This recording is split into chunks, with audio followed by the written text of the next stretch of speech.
Hello, hello, and welcome. This is the Financial Turtle, the podcast for people who are done chasing shortcuts and ready to build real financial foundations. I'm here with Eric Anderson, and for over a decade, he's helped business owners, nonprofit leaders, and everyday families make sense of money, taxes, and strategy.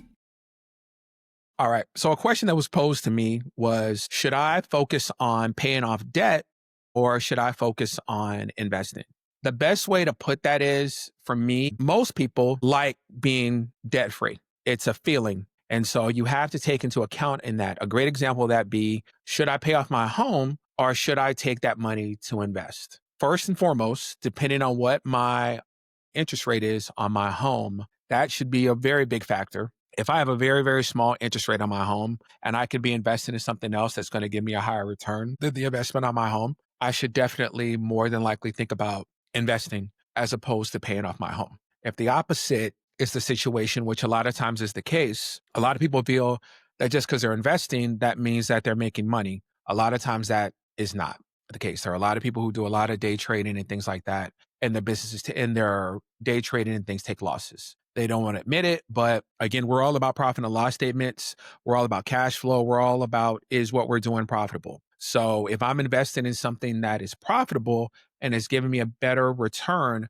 than the interest I'm paying on the home, I would definitely tell somebody to maybe not pause, but really not put more money to the principal for the home, not try to pay the house off as soon as possible. But I've also seen situations and had discussions where people say, but what if something was to happen and I'm still stuck with this house note? Or some people really just like the fact that their house is paid off. They really just like that. They like the comfort, the feeling of being able to know that they're debt free. So you have to take that into account when you think about somebody investing as opposed to paying off their home or paying off certain types of debt. Again, most people will tell you that you can end up losing money in the fact that you are paying your house off instead of investing in something that's giving you way more of a return. And I totally agree. But like I just said, a lot of people like the fact that they just don't have any debt. They feel more comfortable. They sleep better at night. They don't have to worry about if they lose their job or anything like that because their home is paid off, because these debts are paid off. My car is paid off. All these type of things are paid off. The problem is, again, like we see, a lot of people say wealthy people and people like that, they take other people's money, meaning they go get credit cards, they go get all of this debt, and they think that is the automatic way to being wealthy, to building all this money and having all these things. Again, if it works out in theory the way that you're saying it, you're correct. If I go get a credit card and put a bunch of money on the credit card and it has very, very low to no interest on it, and then I'm taking that money and I'm investing the money into something that's making me money, so I'm able to pay that back and still have a return and make money off of that, great. But most of the time, that is not the case. Not most of the time, but you just need to understand there's a possibility that I could put myself in a lot of debt trying to do something that is not making me money. And so now I have the problem of, not only do I have something that's not making me money, I invested all this money into it. And now I'm having to pay all that money back. Because again, we don't talk about bankruptcy here. We don't talk about getting stuff removed from your credit that is actually your debt. So if it's your debt, you really need to think about it in the sense that I got to pay it back. You shouldn't have the mindset of, I can go do all this credit card stacking and go do all this stuff. And then if it fails, I can just change my LLC or do all this and that so it doesn't follow me. Morally, that's crazy. I know people say they do it. I see all these courses and all that craziness for it. But again, morally, you would not want to do that. You really need to live within your means. You need to treat your credit like it's sacred to you. And you should really not run around and just getting a whole bunch of credit if you don't believe that you can pay that credit back, or if you do not have the plans necessary to be able to make sure you're able to pay that back. Again, things happen, but again, you need to be wise on all of your debt. Even from a personal standpoint, you shouldn't just go get a credit card that has $5,000, $10,000 credit limit on it and just run that card up just because you have that limit.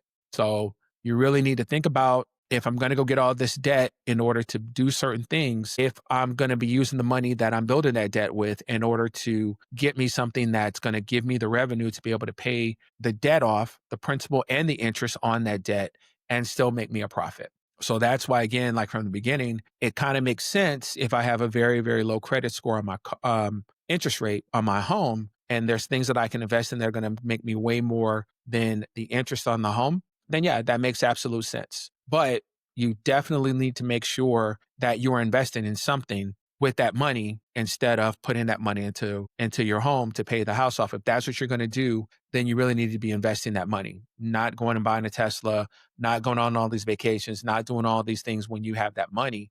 You really need to be investing it. It's almost like somebody who says the difference between whole life and term. A lot of people say you should just get term and invest the rest, correct? As opposed to getting the whole life, the IUL or whatever that's building cash value into it. But if somebody says I can get a term policy that's going to give me way more coverage if something was to happen to me, and then I'm building up wealth because I'm investing the rest, the difference between the term and the whole life. So when the term runs out, I'll be what is called self-insured. That's great. But the key that you need to make sure that you do, you need to consistently invest in things that are making money, not just invest in something crazy. You need to be investing in things that are making you money in the long run. If you're doing that, then yeah, it does make sense to say, I'm going to maybe rent, or in the case of this question, I'm not going to pay my debt down because I'm making way more money investing as opposed to the interest I'm paying on that debt. But the key is you've got to be consistent in what you're doing with that money as far as investing, be it real estate, be it stocks, mutual funds, whatever you're doing. But you got to be consistent with it, and it's got to grow. And again, it's got to give you a better return than you paying off the debt. If that's not the case, then you'd be better off just paying off the debt. Thanks for tuning in to the Financial Turtle.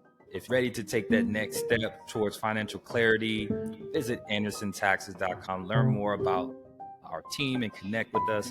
Make sure you subscribe and share this episode to someone who may need some guidance, some real guidance, not just good sounding advice, you guys. Remember, the goal isn't to just move fast, it's to move smart. Let's be the tortoise, not the hare, like Eric said. And we'll see you next time. Thank you for joining us.